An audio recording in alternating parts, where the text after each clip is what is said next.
Bonsoir à toutes et à tous, il est 22 heures. Bienvenue dans cette nouvelle édition. Voici les titres qui vous seront développés.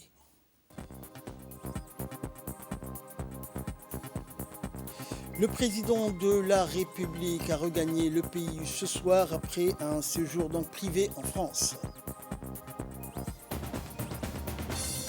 Et dans l'actualité internationale concernant le Covid-19, l'OMS a approuvé l'utilisation du vaccin indien Covaxin. Bonsoir à tous. Le président de la République, Ismaël Omar Guelleh, a regagné ce jeudi en début de soirée la capitale à l'issue d'un séjour privé en France. À sa descente d'avion, le numéro 1 djiboutien a été accueilli donc à l'aéroport par une importante délégation à la tête de laquelle le Premier ministre Abdelkader Kamel Mohamed est composé notamment des membres du gouvernement, des membres du Parlement, du cabinet du président de la République ainsi que de hautes personnalités civiles et militaires du pays.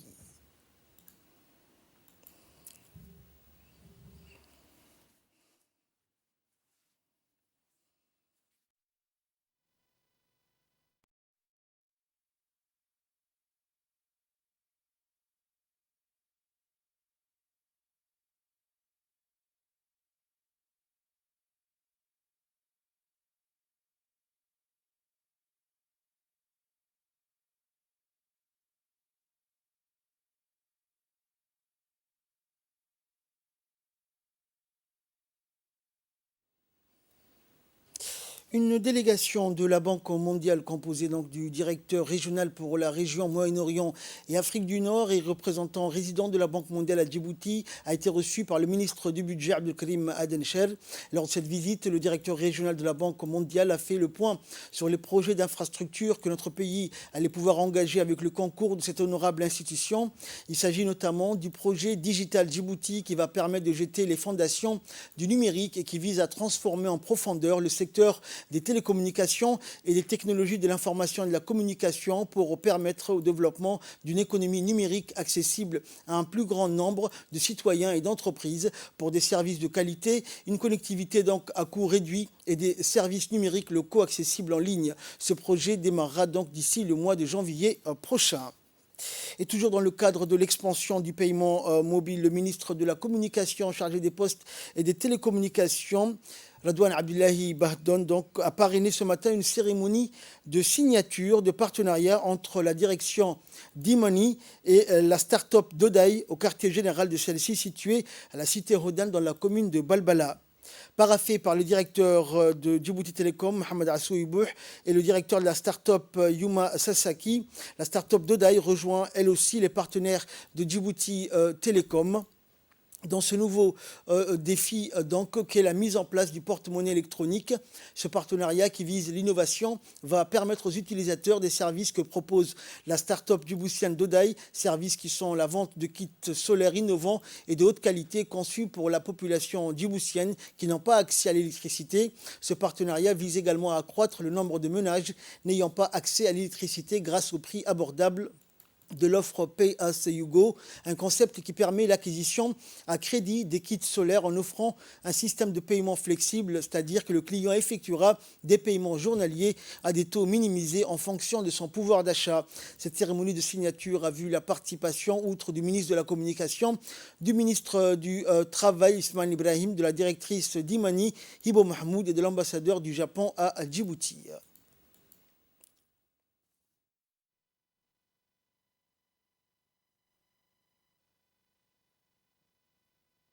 Je suis très honoré aujourd'hui de pouvoir assister à cette cérémonie à laquelle le jeune entrepreneur japonais lance un projet conjoint avec son partenaire Djibouti Telecom ici. C'est un grand plaisir pour moi que leur travail apporte de la lumière à la vie du peuple djiboutien.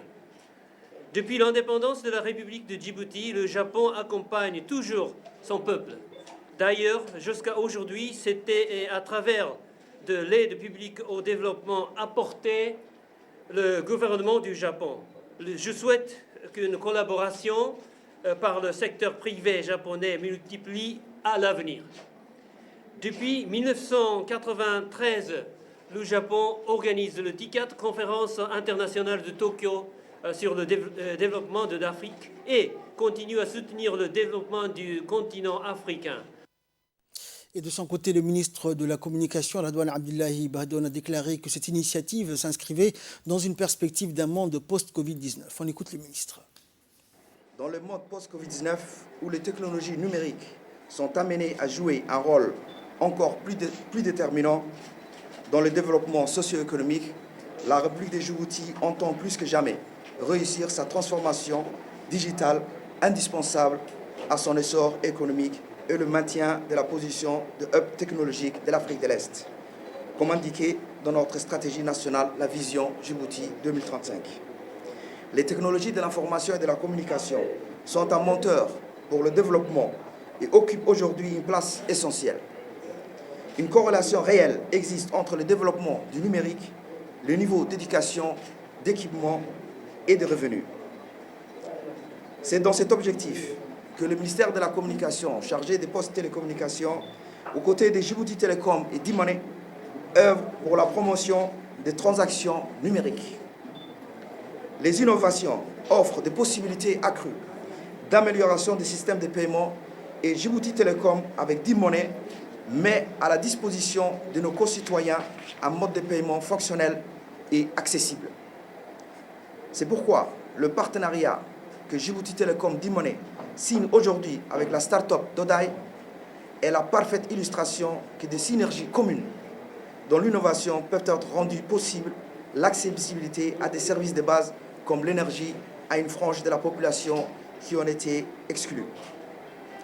Je suis fier en ma qualité de ministre en charge des technologies de l'information et de la communication de pouvoir assister à cette belle initiative de la start-up Dodai que je félicite et remercie chaleureusement pour sa contribution à l'amélioration des conditions de vie de nos concitoyens les moins favorisés. Je félicite également le directeur général de Djibouti Telecom et l'équipe d'Imane pour leur réactivité à accompagner la concrétisation d'un tel projet. Le gouvernement de Djibouti œuvre inlassablement à assurer un bien-être à sa population, y compris et surtout celle la plus démunie. C'est en ce sens que le partenariat d'aujourd'hui s'inscrit parfaitement dans nos priorités nationales. Et de son côté, donc, la directrice d'Imane, Hibo Mahmoud, a précisé que l'objectif de ce partenariat était de faciliter l'accès à l'électricité, une offre que l'on nomme Pay as you go, a-t-elle déclaré, qui va permettre aux personnes à revenus modestes de profiter des avantages du produit et de gérer facilement leur consommation. Ce paradigme qui se traduit paye ce que tu consommes, ce nouveau dispositif, a-t-elle ajouté, mêle microcrédit et téléphonie mobile. On l'écoute.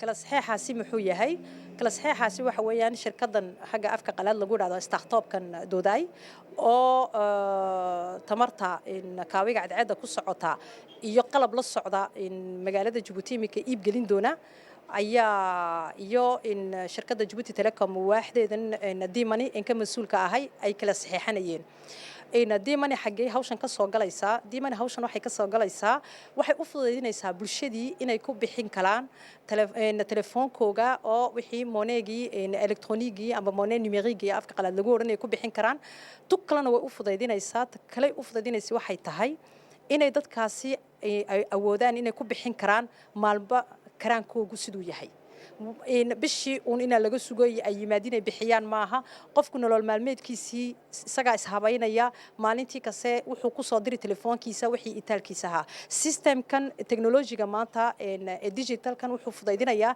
inuu qofkii koonkiisii lacagtii xagga ugu soo dhacdo oo ay shirkadii Dodayna iyadooba in a distance amba meel ka dheer joogto ogaato qofkii inuu lacagtiisii bixiyay oo systemkii aanan koraanka laga goynin laano alaabtan qalabkani way isku wada xiran yihiin hadduu qofku bixin waayo systemku ka goynaya marka anagu haddaan dhaki telecom nahay iyo Imane fursadda baan u fudaydinay shirkaddan Dodai inay dadka ay u fudaydisay iyaguna sida lacagtii ugu bixin kar lahaayeen iyagoo maanta ay xaggan balbala ay ka furteen shirkadooda ay hodan ku dhex yaaliin laakiin ninka qofka jooga Bekadus amba waraabelay uu ka soo bixin karaa lacagtii isaguna xaggan ay abad isa soo tacdiibin oo Imane Dans l'actualité également, la République de Djibouti va abriter du 10 au 13 novembre prochain la 7e édition du Salon international du textile africain dénommé CITA.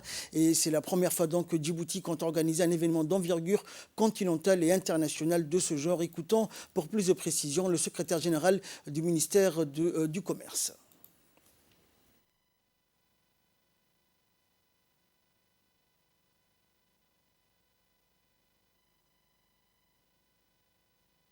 Notre pays a effectivement, par la voix du président de la République, son Excellence M. Ismaël Omar Guelleh, donné son accord et son aval pour pouvoir accueillir la 7e édition du Salon international textile africain du 10 au 13 novembre, effectivement. Tout d'abord, permettez-moi d'exprimer personnellement mon enthousiasme et ma joie et ma fierté de pouvoir accueillir un tel événement dans notre pays. Et nous ressentons également un engouement et un enthousiasme de la part de la population djiboutienne à accueillir et à recevoir nos hôtes, car il s'agit de recevoir des délégations de 32 pays africains. Et ce sera également une occasion de plus pour prouver la culture d'accueil et de nos populations dans l'accueil et la recevabilité des hôtes sont légendaires et connus. D'autre part, pour revenir à justement la préparation de l'événement en soi, effectivement, nous travaillons dès l'instant où les autorités ont exprimé le souhait d'accueillir cet événement-là. Nous sommes entrés directement en relation de travail avec l'organisation elle-même, car il s'agit, et il faut le savoir, le CITA est une organisation. C'est vrai, vous l'avez souligné, notre secteur du textile n'est pas, on va dire, très développé. Il n'est pas inexistant, mais il est en train de se structurer, de s'organiser. Donc déjà, pour notre secteur, c'est une bonne occasion pour pouvoir impulser une dynamique au niveau de l'entrepreneuriat, peut-être toutes les difficultés, tisser, nouer des relations. Mais il ne faut pas uniquement se limiter à la nécessité d'avoir un secteur du textile développé.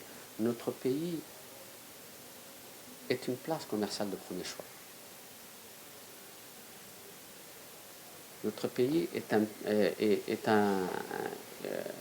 considéré comme étant un hub régional commercial. Notre potentiel logistique n'est plus approuvé. Mais en plus, il y a une nouvelle donne. C'est notre officielle adhésion à la grande zone de libre-échange continentale africaine. Le président de la République a soumis les instruments juridiques d'adhésion à l'Union africaine lors du dernier sommet de l'Union africaine. Donc, cette occasion unique est de montrer non seulement de confirmer cette forte volonté politique qui a été exprimée à travers cette adhésion sur le terrain. Quels seront les avantages que vont tirer tous ces pays-là, toutes ces sociétés-là qui vont se déplacer au niveau de Djibouti? Ils vont prendre connaissance du potentiel de la place commerciale et cela va entrer dans leur stratégie commerciale. Pour Djibouti, comme dans la plupart des événements, c'est une occasion unique, puisque pendant 4 jours, les caméras et les projecteurs sont braqués sur notre pays. Et c'est un événement à dimension continentale. Et bien sûr internationale.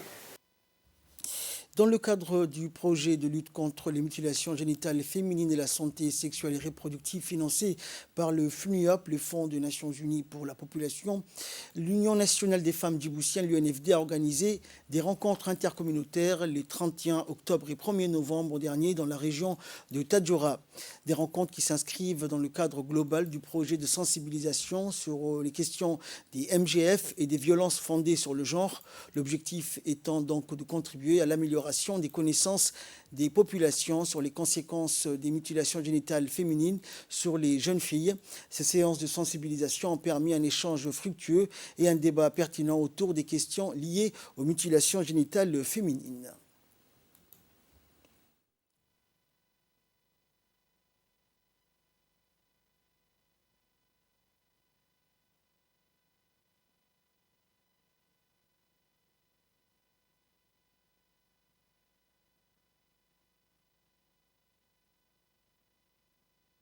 annaga oo ka socona ururka hooyooyinka ee marwada koobaad ee dalka madax ka tahay hooyo Khadra Maxamuud Xayd si aad u qurux badan ayaa idin salaamaya sida quruxda badan aad uga soo qayb gasheen gudista gabdhaha loo geysanayo in badan baa laga soo falanqeeyay muddo sanadooyin badan oo aan idhaahdo 1980 ayaa la bilaabay la dagaalanka loo geysanayo guditaanka hablaha yar ilaa iminkana lagu xal jira la dagaalankeega marka waxa weeyaan shaqo aad u fara badan ayaa la soo qabtay waxa weeyaan ururka hooyooyinkuna sida aad wada ogsoontiin waa ururkii u horeeyay ee maaragtay ka soo hadlay amba ka shaqeeyay amba maaragtay la dagaalamay gudista gabdhaha loo geysanayo marka shaqadaas waxaan leeyahay ma fududo waa in badan weeyaan waxa laga soo shaqeeyay laakiin maxaad u jeedaa resultaagii amba natiijadii waa la gaaray baan u maleynayaa oo prevalence-ku maanta amba gudistu maanta aad ayay u dhaadhacday iyaan leeyahay laakiin caadadaasi waa caado aad u foolxun weeyaan waa caado aad u dhibaataynaysa qofka maaragtay bini'aadanka marka jirkeennana dee waxa weeyaan wax xaaraana kol ay kuma taalo oo meel xaaraana oo la goynayaa ma jirto. Et page nécrologie pour clore l'actualité nationale. Nous avons appris avec tristesse le décès de feu Ladi Ismail Chirdon, père de notre collègue du service de la comptabilité, Aïcha Ladi Ismail. Et le défunt Ladi Ismail Chirdon, né en 1925 dans le triangle Guestir Ali Adé Assamo, ancien soldat donc du groupement commando des frontières. Il avait donc 3 familles, au total 16 enfants et 25 petits-enfants, décédés à l'hôpital régional d'Ali Sabié mardi dernier. En apprenant ces douloureuses disparitions, la direction générale et le personnel de la RTD adressent leurs sincères condoléances à la famille et aux proches du défunt et prient Dieu Tout-Puissant d'avoir pitié de son âme et de l'accueillir en son paradis éternel. Inna lillahi wa inna ilayhi raji'un. En nouvelle du monde à présent, l'OMS approuve l'utilisation du vaccin indien anti-Covid de Covaxin. L'OMS a accordé hier mercredi l'homologation d'urgence au vaccin anti-Covid Covaxin, le premier entièrement développé en Inde et le 8e à recevoir le précieux sésame. Ce vaccin, efficace à 78%, est recommandé pour tous les groupes d'âge à partir de 18 ans. Il requiert 2 doses à 4 semaines d'intervalle, mais se révèle particulièrement bien adapté aux pays à revenus faibles et moyens en raison de la facilité avec laquelle il peut être stocké selon un communiqué de l'OMS. C'est le premier vaccin entièrement développé et fabriqué en Inde à recevoir l'homologation de l'organisation onusienne. Il rejoint les vaccins anti-Covid de Pfizer-BioNTech, Moderna, AstraZeneca, Johnson & Johnson, Sinopharm et Sinovac sur la liste. L'annonce intervient alors que le seuil officiel de 5 millions de morts du Covid-19 vient d'être franchi. Le bilan réel de la maladie détectée fin 2019 en Chine, avant de devenir la pire pandémie depuis 100 ans, pourrait, de l'avis de l'OMS, être 2 ou 3 fois plus élevé. Fin de ce journal. Merci pour votre très aimable attention. Excellent week-end sur Télé Djibouti.